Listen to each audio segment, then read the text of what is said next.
Olá, bom dia a todas, a todos e a todes. Meu nome é Silvia Arruda e esta é uma aula online do PROAC Lab 42, do projeto Cultura em Casa. Então, eu vou fazer uma descrição minha e eu sou uma mulher branca, de cabelos Chanel repicados, eu tenho os olhos verdes, eu estou vestindo uma camisa de estampa étnica africana, e ao meu fundo nós temos uma parede roxa, uma estante com livros e plantas, e uma tela pintada em branco e preto. Nós temos aqui o Fernando Lopes, que é o nosso intérprete de Libras, que vai estar fazendo aí a transcrição simultânea. E as legendas estarão no YouTube, quando subir esse vídeo para lá, e vocês poderão ter acessibilidade. A gente propõe que essa seja uma live com acessibilidade, tá? Então, eu vou começar a passar umas telas para vocês, e eu vou fazer a descrição das imagens que aparecerem nas telas, ok? Então, vamos lá. Então, vamos lá. Primeira tela, acessibilidade em espaços culturais. Ao fundo, ela tem uma ilustração do Júlio Falas, que é um artista visual, grafiteiro e meu ex-aluno.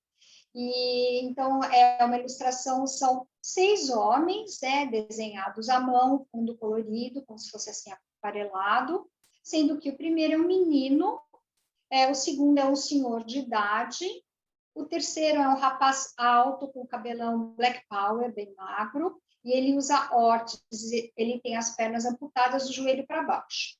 O quarto é um rapaz que está numa cadeira de roda, tem 2 bolas de basquete girando. O quinto é um rapaz bem magro, bem alto, de cabelo bem curtinho. E o sexto rapaz é um rapaz que tem os olhos fechados. Ele provavelmente quis registrar uma pessoa cega e está segurando uma bola na mão.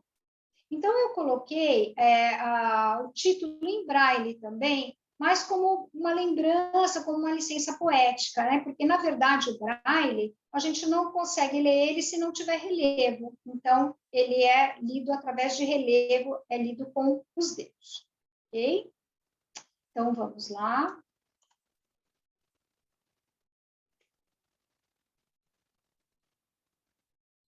Só um minutinho, próxima tela. Está entrando aqui. Então, vamos lá, é um fundo amarelo. Então, eu vou colocar aqui o programa da nossa aula. Então, bloco 1, introdução, acesso à cultura. O bloco 2 são os tipos de acessibilidade.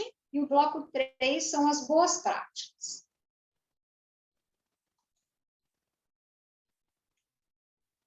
Então, para abrir os blocos, foi colocada a ilustração que o Júlio fez lá no começo, só que aí ela está invertida, ela está no negativo. Então, ela tem o fundo preto e os traços coloridos.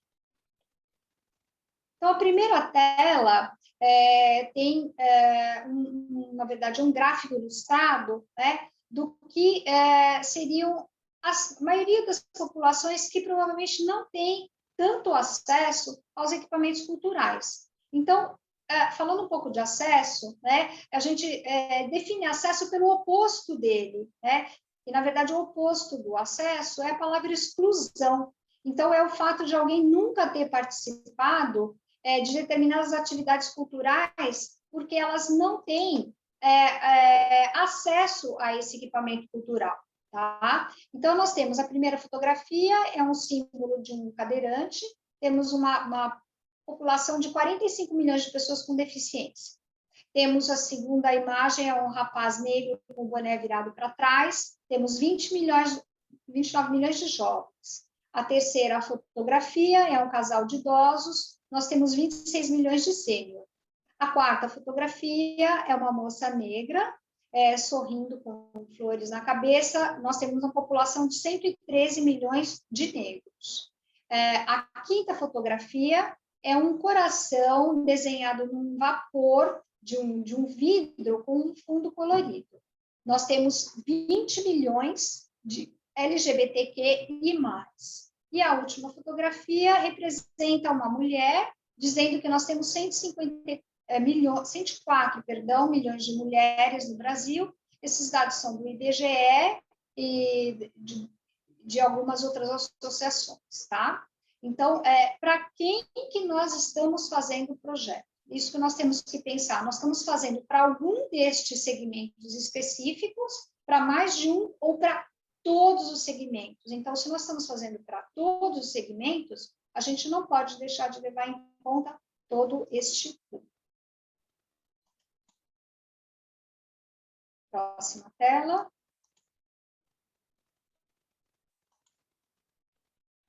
Bem, aqui nós temos uma pesquisa que foi feita pela empresa J. Leiro em 2010, chamada Cultura nas Capitais. Quem se quiser mais detalhes, ela trata do Brasil inteiro, né? Ela é muito interessante. Então, aqui tem uma imagem de um grande gráfico colorido, dizendo o que as pessoas fazem de atividades nas suas horas de lazer. Então, eu não vou descrever item por item, vou só dar uma passada geral, dizendo que ele começa com a bola colorida roxa e termina com uma outra bola colorida passando por várias cores que mudam de acordo com a atividade. Então, o que a gente tem? Eu vou passar o resumo desse gráfico.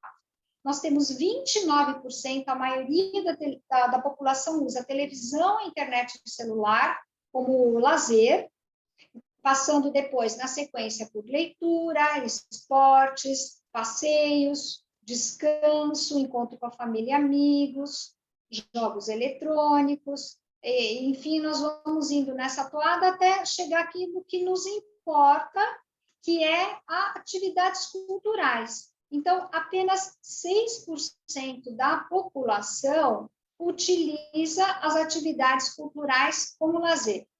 Gente, 6% é muito pouco. Então, isso eu me pergunto, para quem que nós estamos fazendo os nossos projetos? A próxima tela, nós temos um fundo amarelo e temos 3 gráficos redondos que eu destaquei da mesma pesquisa para mostrar o teatro, por exemplo, atrai cerca de 1/3 da população. Os espetáculos de dança são vistos por 34% da população, ou seja, uma proporção parecida. E 19% dos entrevistados foram ao circo no último ano. Então, alguns dados para a gente pensar, para a gente estar avaliando qual que é a porcentagem de pessoas e o que elas costumam fazer nos seus momentos de lazer.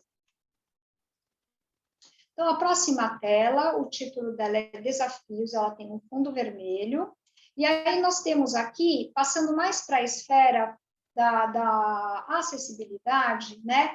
Nós temos que a Organização Mundial da Saúde declara que 10% da população de cada país tem algum tipo de deficiência. Já a Organização das Nações Unidas, a ONU, afirma haverem no mundo 1 bilhão de pessoas com algum tipo de deficiência, 1 em cada 7, sendo 800 milhões dos países em desenvolvimento. Então, isso está ligado a problemas de economia e de saúde. O censo de 2010 no Brasil mostrou que existe 9,3% da população com deficiência, algo em torno de 22 milhões, e no estado de São Paulo são 800 mil. A gente pode encontrar em alguns lugares a marca de 24%.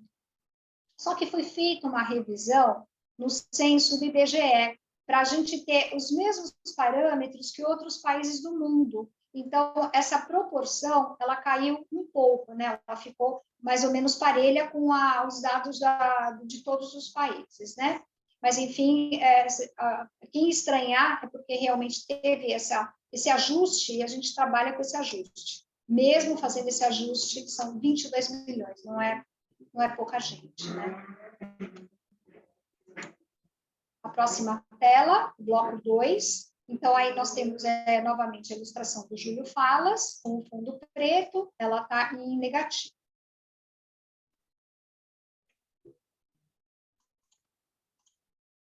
Próxima tela, eu vou falar dos diferentes tipos de acessibilidade, tá? Em primeiro lugar, eu destaquei a acessibilidade atitudinal, que é essa reflexão que a gente deve fazer. Para quem como, onde e por que nós vamos fazer os nossos eventos culturais. Isso tudo implica em planejamento. Nós precisamos planejar desde o início das atividades, né, a forma que elas vão ocorrer, né, o local, o tipo de linguagem, enfim, para nós podermos acolher todas as populações que são excluídas, conforme eu mostrei para vocês lá no comecinho na tela, né? E aqui tem um detalhe, temos uma ilustração de uma figura estilizada, uma figura humana, que ela está inserida num círculo. Ela tem a cabeça, um círculo azul, e os braços e as pernas também são pequenos círculos que estão inseridos nessa figura. O que acontece? O que ela simboliza? Aquele antigo símbolo que a gente vê das pessoas com deficiência serem descritas apenas por uma cadeira de rodas, com fundo azul e a cadeira em branco, não descreve todos os tipos de deficiências. Então, essa figura, ela descreve deficiência física, deficiência intelectual, deficiência visual, deficiência auditiva e vários tipos de deficiência, ou seja, deficiências múltiplas, né? Então, falando um pouco aqui da atitude, a gente coloca aqui como são importantes as palavras que nós usamos, porque elas denotam nossos pensamentos. E, por sua vez, os pensamentos denotam as nossas ações, né? Como a gente age. Então, a gente tem que, na verdade, fazer uma avaliação, um replanejamento para não usar as palavras ceguinho, surdinho, surdo-mudo, deficiente mental, mongoloide, aleijado, PNE, autista, e sim usar sempre, para não errar, pessoa cega. Então, desculpe a palavra pessoa cega, pessoa surda, surdo-cego. Inclusive, não existe a palavra surdo-mudo, porque há surdos que falam. Eles aprenderam a falar, né? Tem uma linguagem oral, apesar de não ouvir, ou eles perderam a audição a partir dos anos e começaram a usar aparelho auditivo ou implante coclear. Então, voltando às denominações, pessoa com deficiência mental, pessoa com síndrome de Down, pessoa com deficiência física ou cadeirante. Uma coisa muito importante que as pessoas usam é o termo PNE, portador de necessidade especial. Portador de necessidade especial, todos somos, né? Eu sou, o Fernando são, vocês são, todos nós temos as nossas necessidades especiais. Então, a gente deve usar o termo PCD, pessoa com deficiência. No lugar de autista, a gente deve usar pessoa com autismo ou pessoas com TEA, transtorno do espectro autista. Próxima tela, ela tem um fundo vermelho, e ela aqui tem uma ilustração que é uma xilogravura, que foi feita na África, porque os militantes com deficiência da África do Sul criaram esse termo. Em inglês, nothing about us without us, e em português quer dizer nada sobre nós sem nós. Então, nesse ponto, né, é que eu queria chegar, que a gente tem que ter um design universal, um design total, um design inclusivo, que significa o quê? O design, no fundo, são projetos para todos, ou seja, produtos, serviços e ambientes que sejam utilizáveis pelo maior número de pessoas possível, sem ter restrições à idade, habilidade, gênero, situação ou deficiência. Então, isso está diretamente relacionado ao conceito de sociedade inclusiva, né? E essa importância está sendo reconhecida, né, cada vez mais pelo governo, pelos empresários e pela indústria, porque, na verdade, a indústria cultural movimenta um PIB gigantesco. Então, a gente tem que tratar de incluir, de ter cada vez mais público. A próxima tela, eu vou começar a destacar a acessibilidade física, né? Então, a gente trabalha bastante com a NBR 9050-2020, né? Eu, como arquiteta, trabalhando com a parte técnica, ela é a minha bíblia. Mas, assim, no geral, eu vou destacar os problemas, 3 problemas mais graves que a gente encontra em relação à acessibilidade física. Então, aqui nós temos fotografias do Museu Paulista, o nosso querido Museu do Ipiranga, né? E eu coloquei ele aqui como exemplo, porque ele está fechado, né? E ele está sendo restaurado para 2022, ele inaugurar com a acessibilidade. Então, no lugar de escadaria, nós vamos ter, que a primeira fotografia é a escadaria da entrada, do lado direito nós temos uma ilustração do futuro museu, que vai ter um acesso por baixo da rua principal, onde as pessoas vão entrar e pegar escadas rolantes e elevadores, para elas poderem acessar todos os andares do museu. A terceira fotografia, desculpe, abaixo, né, nós temos o Museu Paulista, internamente, uma grande escadaria que faz levar aos andares superiores, e essa escadaria, novamente, na ilustração à direita, ela vai ser vencida por escadas rolantes, tá? Então, as escadas rolantes vão sair lá de baixo do subsolo, vão subir até o primeiro piso e aí vão passar a ter acesso. Eu coloquei essa imagem do Museu do Ipiranga por uma seguinte questão.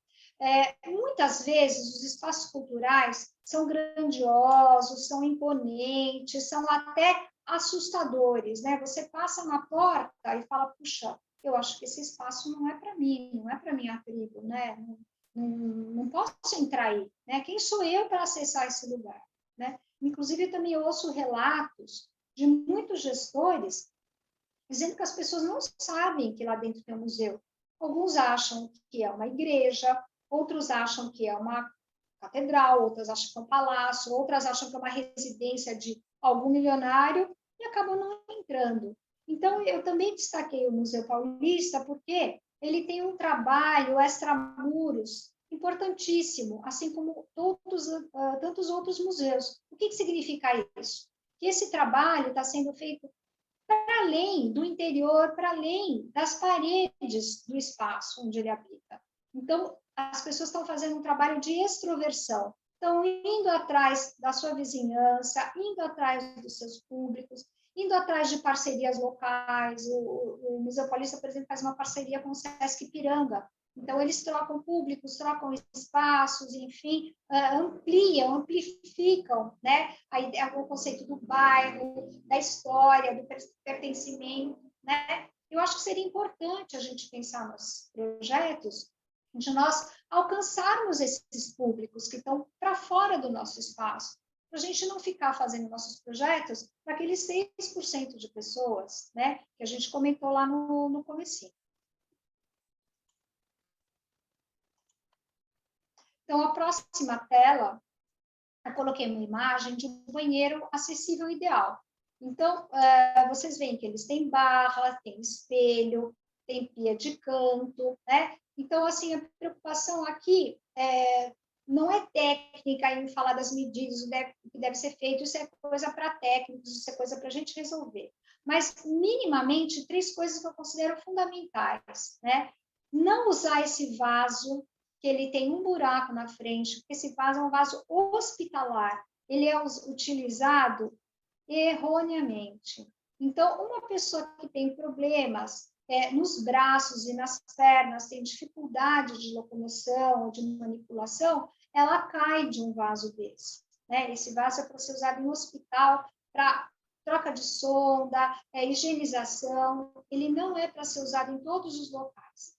Então, uma coisa que eu digo é para as pessoas resolverem, caso tenha um vaso desse, né, instalado, se não quiser trocar, que pelo menos coloque uma tampa que seja inteiriça. Então, ela já vai tampar o buraco, desde que ela seja bem reforçada, né? E também existem tampas específicas com altura de 6 centímetros, 10 centímetros, 15 centímetros, que vão fazer esse vaso ficar mais alto. Então, na hora que um cadeirante quiser usar, ele consegue fazer a transferência com mais conforto, tá? Uma outra coisa que é muito importante, né, no banheiro, é uma folha de porta que tenha 90 centímetros. O que significa isso? E se essa porta tiver 80, 78, etc., se ela encaixar no batente, a pessoa cadeirante ela não passa, né? Aí fica difícil, porque o que acontece? Não existe só a cadeira, existe o braço que se abre para movimentar, para tocar a roda da cadeira. E isso acaba utilizando uma largura maior. Então, isso serve, na verdade, para todas as portas. Quer dizer, se tem uma porta menor do que isso, não é possível nem acessar a porta de entrada dos ambientes. Uma outra coisa também que a gente vê bastante problema, né, são as rampas, né, e os degraus, né? Se tiver um pequeno degrau na entrada, que ele tenha mais do que 20 milímetros, ou seja, mais que 2 centímetros, né, ele vai ser um obstáculo. A pessoa em cadeira não consegue transpor, a pessoa que usa uma bengala, um andador, ou que tem dificuldade de locomoção, ela não consegue subir 2 centímetros, ela tropeça, né? Então, é muito importante a gente rampear. Mas não é rampear de qualquer jeito. Então, eu coloquei uma primeira fotografia que mostra uma rampa super inclinada e o cadeirante não consegue subir, né? E muito pelo contrário, além de não conseguir nem com ajuda, ele ainda cai, ele se inclina e cai para trás. Então, a rampa, né? E tudo que a gente usar para acessibilidade é para as pessoas terem autonomia e segurança, né? A questão da acessibilidade é ter independência, né? Ninguém pode ficar esperando a boa vontade de alguém para poder subir um degrau para entrar num espaço cultural, né? A gente precisa ter rampa e corrimão, porque aí entram carrinhos de bebê, entram idosos, pessoas que usam muletas. Então, a gente tem aqui fotografia de uma pessoa, de um cadeirante subindo uma rampa com autonomia. Temos uma fotografia com várias pessoas caminhando, com cadeira de rodas, com andador, e mais uma fotografia de uma mãe com um carrinho de bebê, utilizando a rampa para poder ter, no caso é um parque, né, ela poder ter acesso de um piso para o outro. Então, de novo, né, aquele desenho universal, ele serve para todo mundo.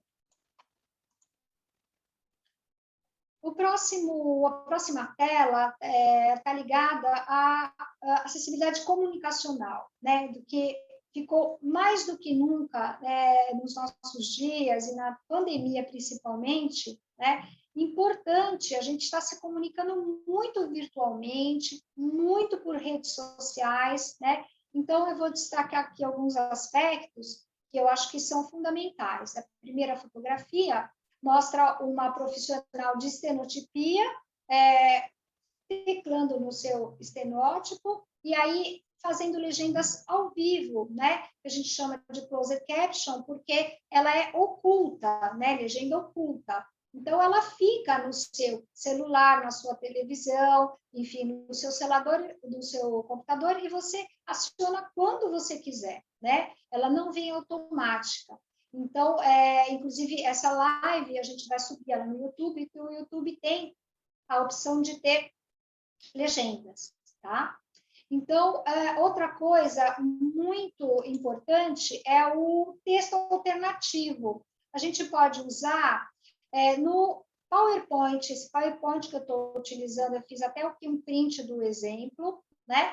Nós podemos usar no Instagram e no Facebook. E, na verdade, para fazer aqui, no caso, a gente clica, né, na fotografia, no caso do PowerPoint, com o botão direito do mouse, aí vai abrir a tela formatar imagem, que eu fiz um print aqui, e aí você tem uma aba com várias opções, a última opção está escrito texto alternativo. Aí, então, você vai lá e digita a descrição da sua foto. No caso aqui, seria o texto alternativo da fotografia da moça fazendo estenotipia. Então, eu escrevi estenotipia, legendando um programa. Tá? Então, isso pode fazer também no Instagram e no Facebook. A gente vai ter em texto alternativo, a gente também consegue usar lá embaixo nas configurações. Quando você for fazer a publicação, você pode rodar a tela aqui embaixo, vai ter essa configuração e você pode fazer isso nos seus textos. O Instagram e o Facebook começaram a fazer na pandemia, né, principalmente, estão fazendo legendas automáticas. Agora, isso quem faz é uma inteligência artificial. Então, as pessoas surdas reclamam que isso nem sempre é fiel a Libras, né? Mas, de qualquer forma, é melhor do que não ter qualquer coisa, né? Próxima tela.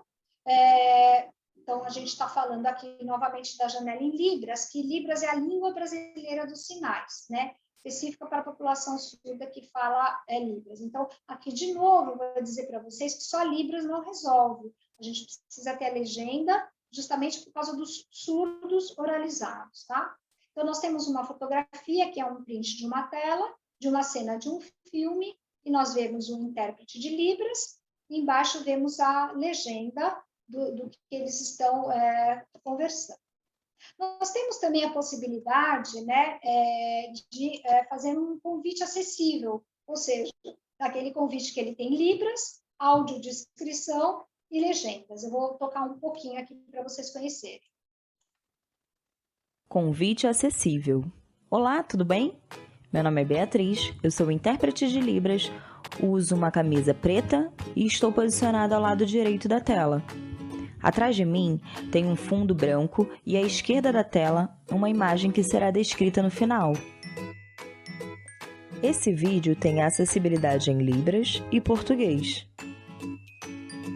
Eu estou aqui para informar que o Grupo de Estudo e Pesquisa de Acessibilidade em Museus, GEPAM, e o Centro de Pesquisa e Formação do SESC, CPF-SESC, convidam a todos para o Seminário Internacional Acessibilidade em Museus e Espaços Culturais, Desafios e Inspirações, que tem por objetivo configurar-se como um espaço de reflexão sobre os desafios contemporâneos na promoção de acessibilidade aos museus e espaços culturais.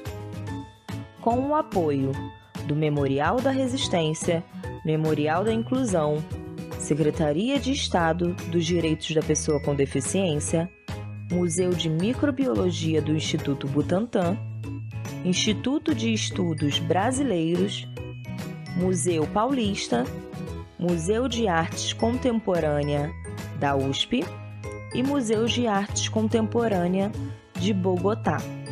O seminário será de 15 a 17 de maio, no CPF-SESC, na rua Doutor Plínio Barreto, 285, quarto andar, Bela Vista, São Paulo. No dia 18 de maio, haverá visitas técnicas opcionais a museus e centros culturais a serem divulgados no primeiro dia do evento. Horário: das 10 horas às 17 horas e 30 minutos. Valores: R$ 18,00 credencial plena, trabalhadores do comércio de bens, serviços e turismo, matriculado no SESC e dependentes. R$ 30,00, pessoa com mais de 60 anos, pessoa com deficiência, estudante e professores da rede pública com comprovante. R$ 60,00, inteira. Para mais informações e inscrição, acesse o link na descrição do vídeo. Agora farei uma breve descrição da imagem citada no começo do vídeo, que é uma fotografia colorida, desfocada, com mãos de duas pessoas tocando uma réplica de vaso grego. O texto Seminário Internacional, na faixa superior esquerda, em letras menores e brancas. Na parte central, em letras médias e brancas, a frase Acessibilidade em Museus e Espaços Culturais. Na parte inferior, a frase Desafios e Inspirações. Destaca-se com letras grandes e vazadas, com um contorno na cor branca. Fim da breve descrição da imagem. Realização: Grupo de Estudo e Pesquisa de Acessibilidade em Museus, GEPAM. Centro de Pesquisa e Formação do SESC, CPF-SESC. Aqui nós temos um vídeo Libras, que é a descrição de uma exposição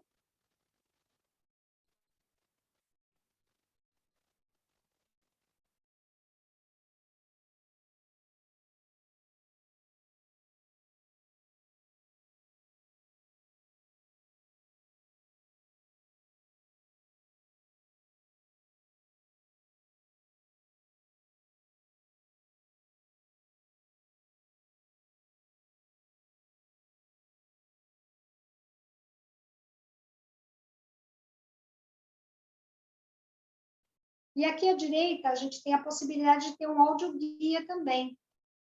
E aí, o que acontece aqui, então, tem um painel, né, da exposição, e aí o audioguia entra para poder estar explicando o que está escrito nessa página, descrevendo imagens, descrevendo o título, etc. e tal, para poder ter acessibilidade para as pessoas cegas.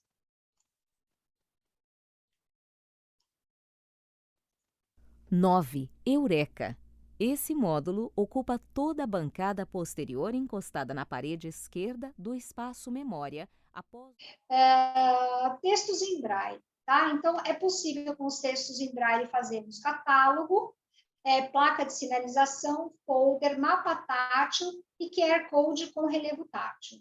Então, eu tenho aqui algumas fotografias. A primeira é uma mão lendo Libras, num catálogo. A segunda é uma fotografia de uma placa de sinalização que tem o pictograma da mulher, com embaixo escrito mulher em letra ampliada e braille. A letra ampliada também é um recurso muito bom, porque 80% das pessoas com deficiência visual, elas têm baixa visão, né? Então, as pessoas vão perdendo a visão ao longo dos tempos. Então, se nós fizermos bastante contraste, as fontes maiores e bastante iluminação, no caso de exposições, legendas, etc., muitas pessoas com deficiência visual conseguem ler o que estiver nos textos, né?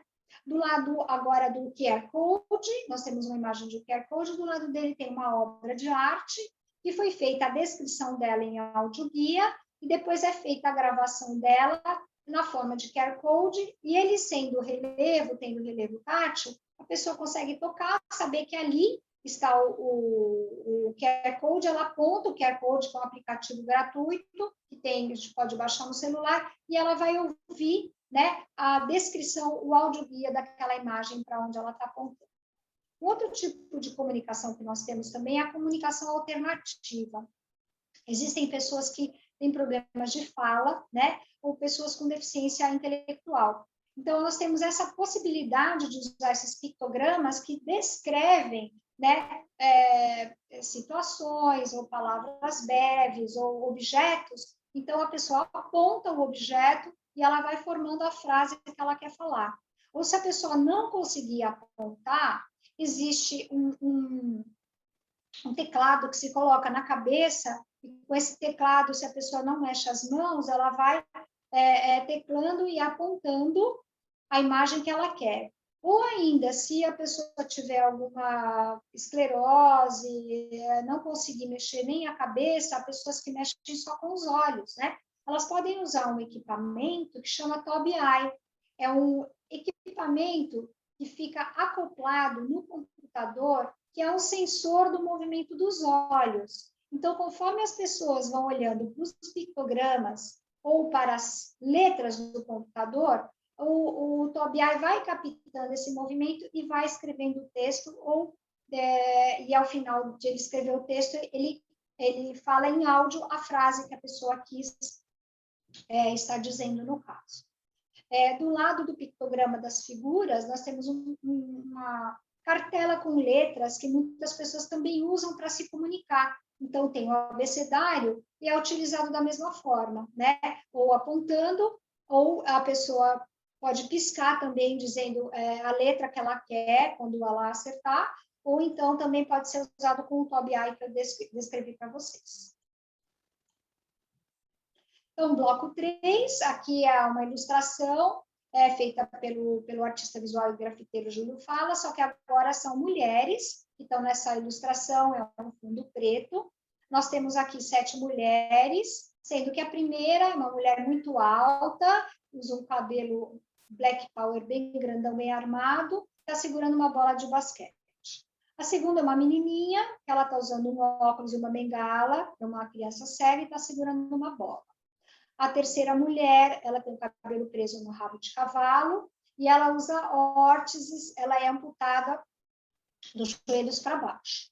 A quarta mulher é uma pessoa bem gordinha, que está no maiô, está dizendo um oi para a gente. A quinta é uma menininha que está usando uma bola de futebol.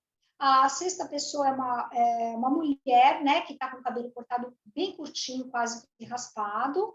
E a última ilustração é uma mulher muito alta, muito magra, que está segurando uma bola de basquete, fazendo ela girar na ponta do dedo, com o cabelo preso numa roupa, num rabo de cavalo. Então, esse bloco é o bloco dos bons exemplos, de boas práticas, né? Para a gente abrir a cabeça, saber o que é possível, saber o que o pessoal está fazendo, né? Então, nós temos aqui 4 fotografias. As 2 primeiras fotografias são da Companhia Sensite, do Distrito Federal. A fotografia da esquerda mostra o Maicon, que é um bailarino surdo, com um intérprete de Libras e a legenda. Ele entrou na faculdade de dança e ele ficou muito frustrado, porque ele não conseguia se comunicar com as pessoas, né? Então, ele acabou descobrindo 2 alunas também, 2 colegas de curso, que falavam Libras. Elas falavam Libras também, língua portuguesa e língua brasileira de sinais. Então, eles formaram um grupo de dança. E aí eles usam, além da linguagem corporal e gestual, eles também usam Libras nos espetáculos que eles fazem, né? É uma coisa muito interessante que pode ser replicada. Nós temos também hoje, nesse nosso universo paralelo, virtual, online, muitas aulas, né? Então, o Grupo Corpo de Minas, né, grupo de dança, ele está ministrando aulas online, e aqui tem a bailarina Janaína, é um print da tela, né, do YouTube, que ela está com intérprete de Libras, e ela tem legenda também para as pessoas surdas ou pessoas cegas poderem acompanhar a aula de alguma forma. Do lado direito, a gente tem a Companhia Circo e Dança da Suzy Bianchi, de São Paulo, né? Que trabalha com pessoas com deficiência, grupos de pessoas mistas, com deficiência e sem deficiência.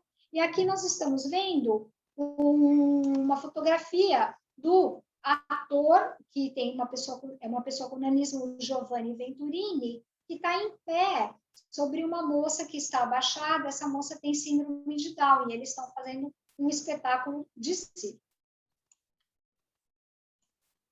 Na próxima tela, nós vamos ter aqui 4 fotografias com outras possibilidades, né?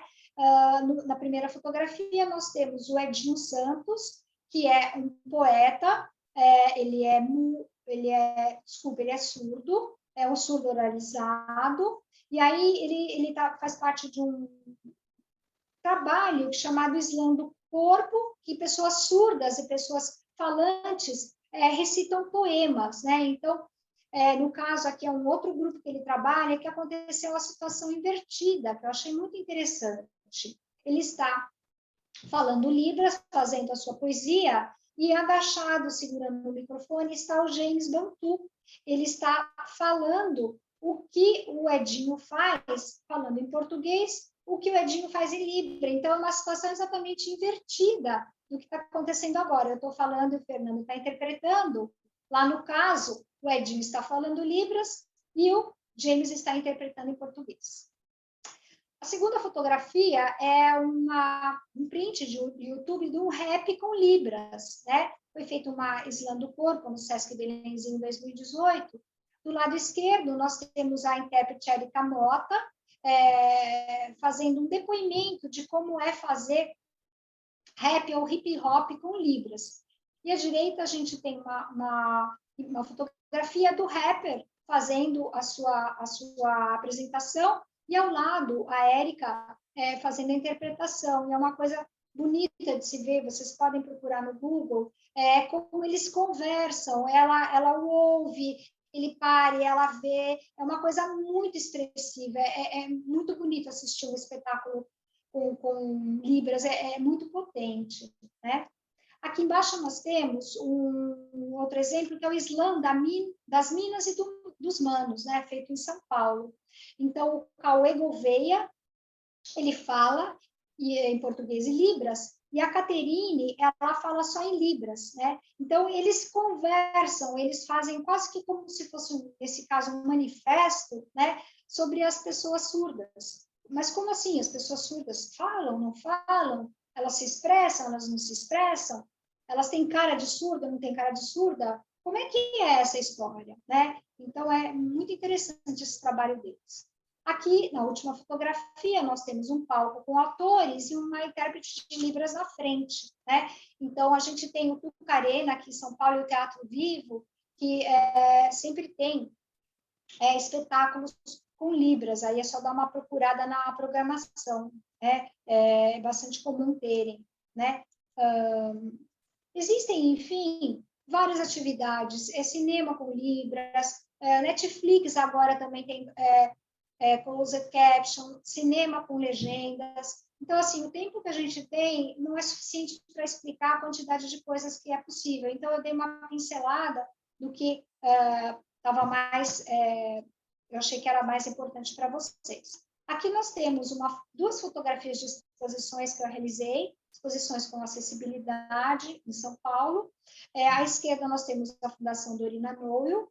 Então, nós temos aqui a exposição com piso podotátil, figuras para toque, audioguias